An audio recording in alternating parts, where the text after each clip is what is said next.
Hi, I'm Shern-Min Chow here with Christine Ha, local celebrity chef, a hometown favorite. She's the owner of two popular restaurants. She's got some nationwide, international food cred, if you will. I'm going to sit down and talk about all things food. Thanks for being with us, Christine. Thanks for having me, Shern-Min. And I think your fans probably know you best from The Blind Goat. We're sitting here in your sort of, if you will, namesake restaurant. For those who don't know, you want to explain what The Blind Goat, where that name comes from? Sure. So I'm best known as the blind cook that won season 3 of MasterChef. I am visually impaired, and I didn't want to name my restaurant The Blind Cook, but that is my Instagram handle, my Facebook handle. I am born the year of the goat, so since The Blind Goat is a modern Vietnamese eatery, I wanted to name it The Blind Goat for my Eastern zodiac sign. All right, so both worlds merging right there. And you know what? Let's just talk about this kind of right off the top. Visually impaired. Can you explain to folks what's going on there? Sure. Many years ago, I was diagnosed with neuromyelitis optica, or NMO for short. I know that's a mouthful. It's similar to multiple sclerosis, where it's a neurological disease that affects primarily the optic nerves and the spinal cord. So over time, my optic nerves atrophied because of so much inflammation. So I lost my vision gradually in my 20s.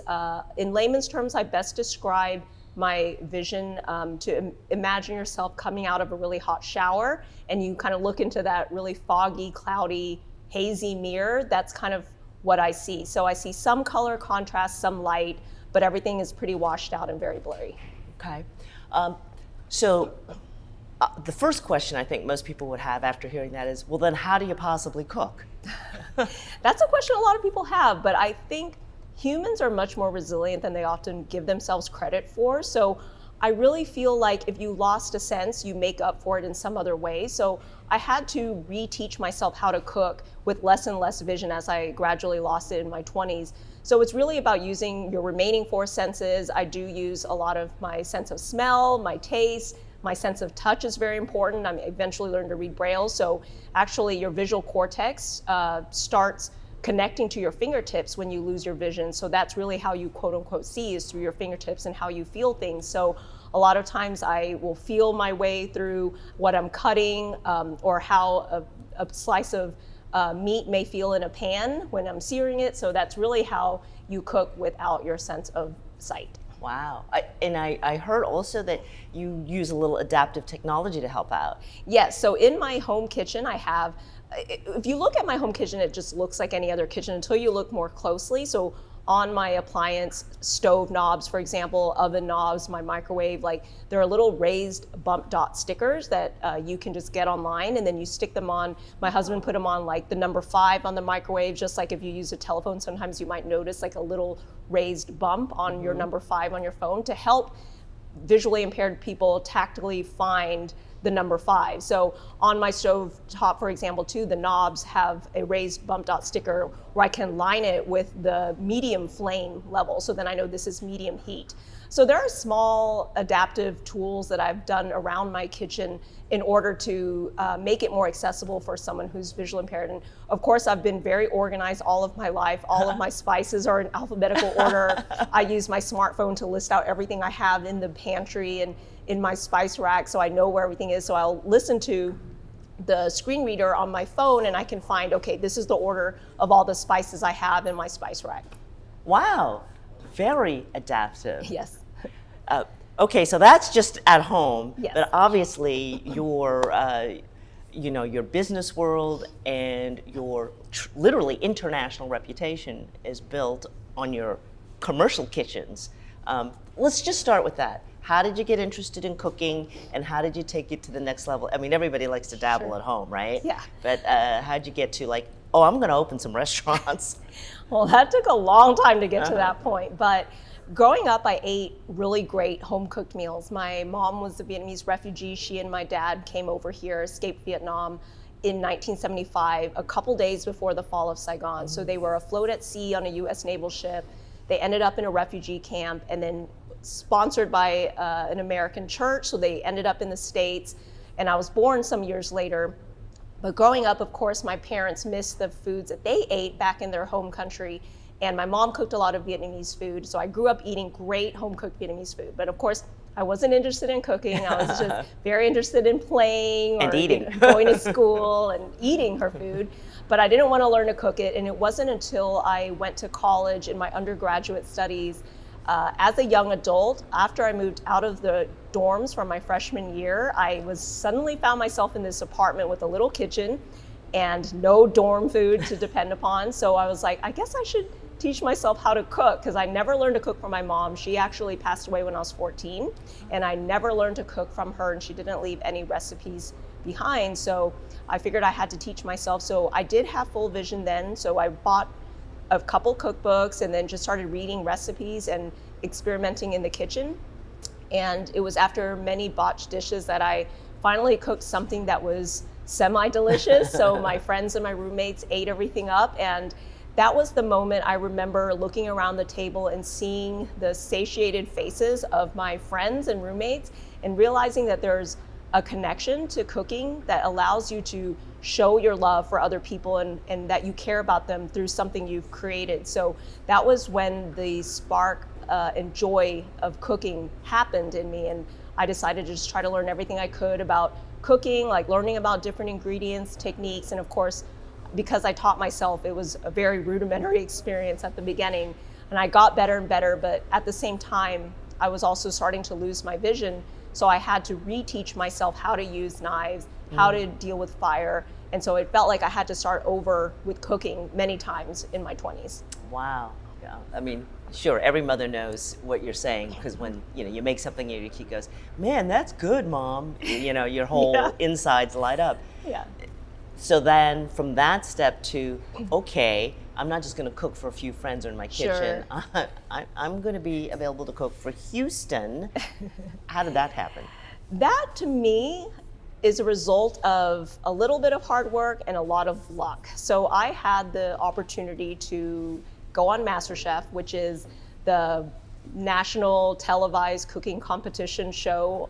And I was actually in my last semester of graduate school. So I went to graduate school for creative writing, and I decided to audition at the encouragement of my friends and family, because they said someone who's visually impaired has a really interesting story if they know how to cook, so you should go on national television and show America how a blind person cooks. And for me, being in grad school, I just figured I would have an interesting story to write about, and I would come home and have like a humor essay or material to write a short story. So I really went for the experience, not expecting to get as far as I did. And then ended up winning season 3, which was in 2012. And that really launched a lot of the opportunities afterwards to do things in the culinary field. So it still took me some time. I did write my first cookbook, Recipes from My Home Kitchen, which I was super happy when it became a New York Times bestseller, because someone who, as a writer and as someone who loves to cook, like that's kind of a dream to have your cookbook on the New York Times bestseller list. But then I also continued to do television. I had a cooking show in Canada called Four Senses. I judged MasterChef Vietnam. And then finally, 7 years after winning MasterChef, I decided, okay, maybe I'm ready to try a little bit of what the restaurant industry is like. So I opened the first iteration of the Blind Goat inside a food hall in downtown. And it was just a 400 square foot station serving some modern Vietnamese dishes, but it opened to a lot of acclaim and a lot of people were coming, and I felt like we outgrew that space fairly quickly. So now we're here in Spring Branch in a much bigger space. And with another second, you had Shern-Min Chow, which had to be put aside. Yes. Because you opened Stuffed Belly. Yes.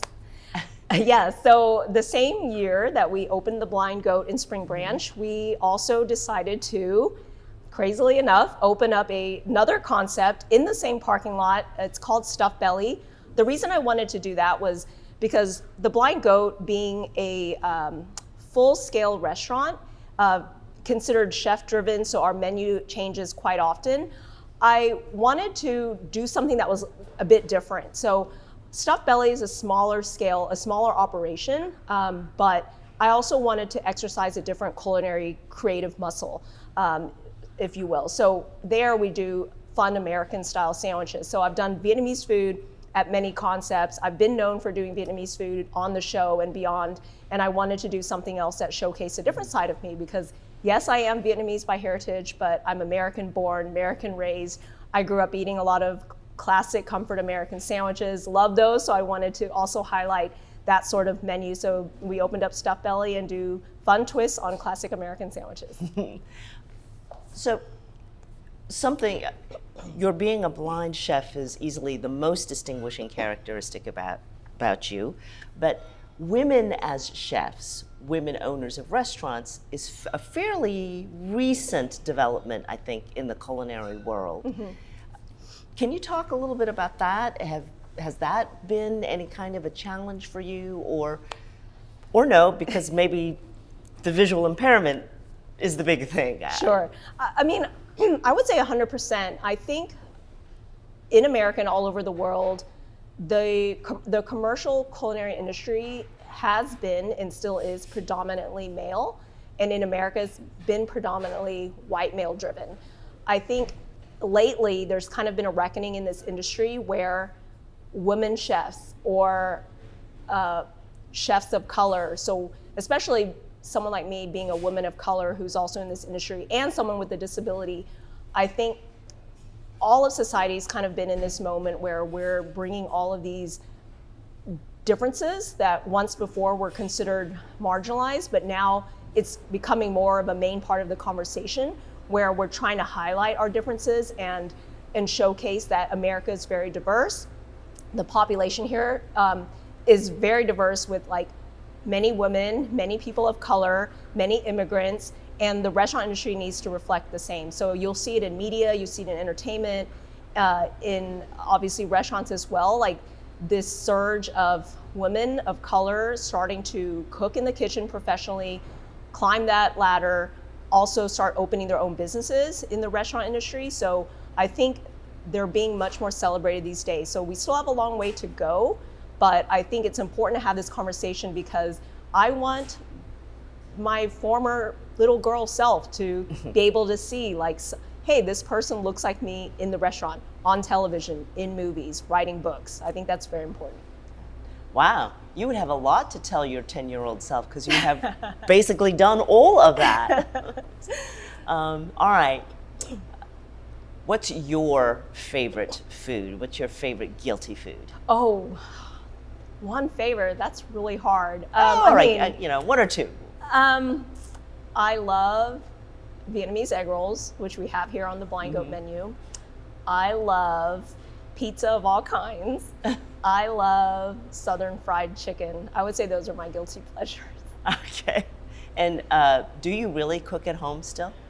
I do. Fortunately, I don't have to be in the commercial kitchen cooking on a daily basis. I have a great team back there of chefs and cooks that are able to do the restaurant cooking for me. So I do a lot of the menu development and recipe testing with them.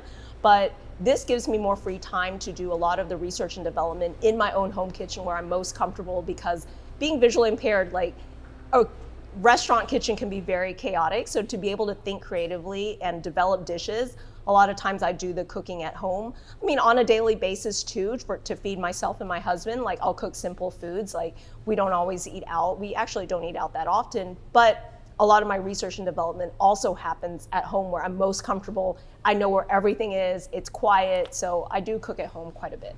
All right, okay. Christine Ha, Houston celebrity chef, thank you so much for joining us. And if you need any help in the research development, I'm right here. Sounds good, Shern-Min. Thank you. Thanks.